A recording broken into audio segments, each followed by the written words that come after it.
പരിചയപ്പെടുത്തി വളരെ മനോഹരമായ സ്വാഗത ഭാഷണം നടത്തിയിരിക്കുകയാണ്.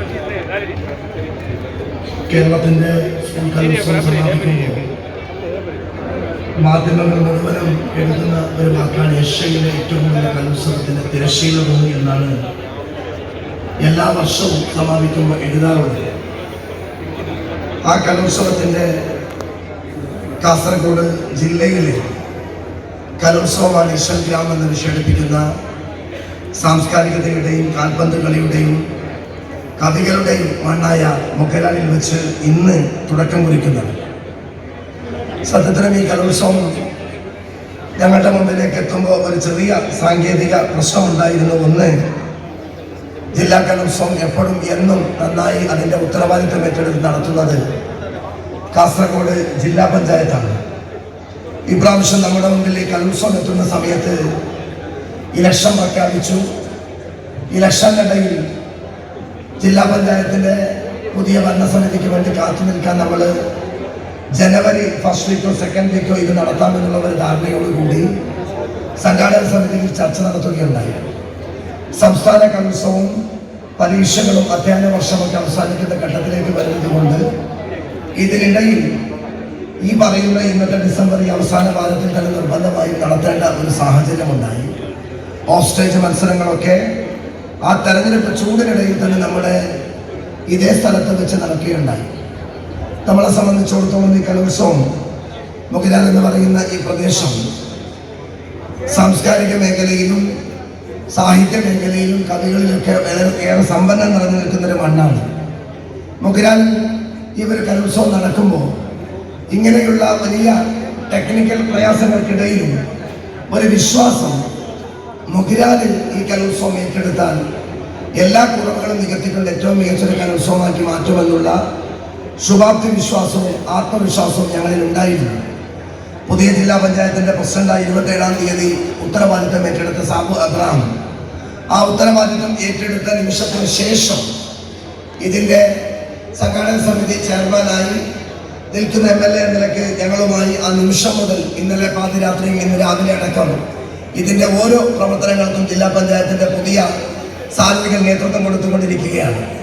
ഈ ഡിവിഷനെ പ്രതികരിക്കുന്ന പ്രിയപ്പെട്ട അസീസ് കളത്തൂർ അടക്കമുള്ള ആളുകൾ ഈ കലോത്സവത്തിൻ്റെ ഓരോ നാളുകളിലും സംഘാടക സമിതിയുടെ സബ് കമ്മിറ്റികളും ബന്ധപ്പെട്ടവരുമായി നിരന്തരമായി PD അടക്കമുള്ള ആളുകൾ കോർഡിനേറ്റ് ചെയ്തുകൊണ്ടാണ് നമ്മൾ ഇന്നത്തേക്ക് എല്ലാ ഒരുക്കത്തോടു കൂടി പ്രവേശിക്കുന്നത്. നമ്മളിവിടെ ഈ ഉദ്ഘാടന ചടങ്ങ് വെക്കുമ്പോൾ തന്നെ ഒരു ചെറിയ ചർച്ച നടന്നിരുന്നു. സാധാരണയായി കലോത്സവത്തിൻ്റെ ഉദ്ഘാടന ചടങ്ങ് നടത്താറുള്ളത് പ്രോഗ്രാമുകൾക്ക് മിഡിലാണ്, ഒന്നെങ്കിൽ 2 മണിക്ക് 4 മണിക്കാണ് നടത്താറുള്ളത്.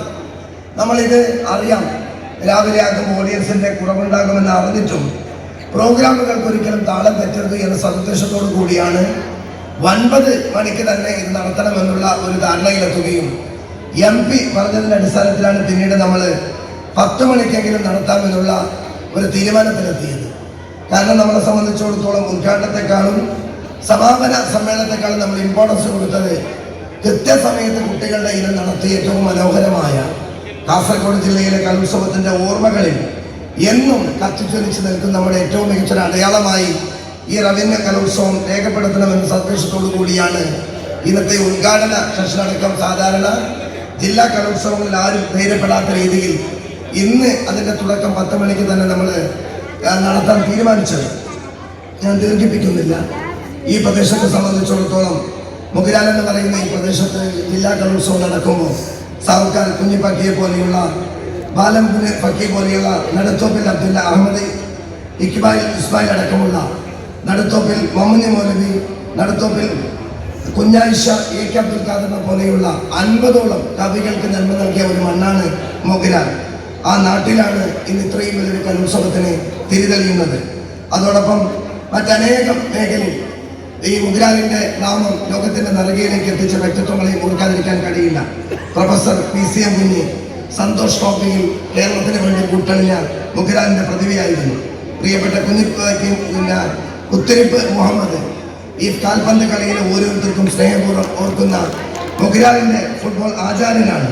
അതോടൊപ്പം ഇന്നും ലോക കാർ റേസിംഗിൻ്റെ ലോകത്തിലെ ഇന്റർനാഷണൽ പത്രങ്ങളിൽ ഒരു ഫോട്ടോ വരുമ്പോൾ ലോകത്ത് ചാമ്പ്യനായി എപ്പോഴും നിൽക്കുന്ന ഒരു വ്യക്തിത്വമാണ് പ്രിയപ്പെട്ട മൂസ ഷെരീഫ് എന്ന് പറയുന്ന 9 തവണ ദേശീയ കാർ റാലി ചാമ്പ്യൻഷിപ്പ് പട്ടം നേടിയ മൂസ ഷെരീഫിന് ജന്മം നൽകിയ മണ്ണാണ് മുഗ്രാൽ. MS മുഹമ്മദ് കുഞ്ഞി എന്ന് പറയുന്ന മനുഷ്യൻ നീന്തൽ പരിശീലന മേഖലയിൽ മുഗ്രാലിന്റെ ഒരു അടയാളമാണ്. മുഗ്രാൽ എന്ന് പറയുന്ന ഈ പ്രദേശം കാസർഗോഡ് ജില്ല എന്നല്ല ഇന്ത്യക്കകത്ത് ഏറ്റവും കൾച്ചേർഡായ ഒരു പ്രദേശത്ത് ഈ കലോത്സവം നടക്കുന്നു എന്നുള്ള ഒരു പ്രത്യേകത കൂടി ഈ കലോത്സവത്തിനുണ്ട്.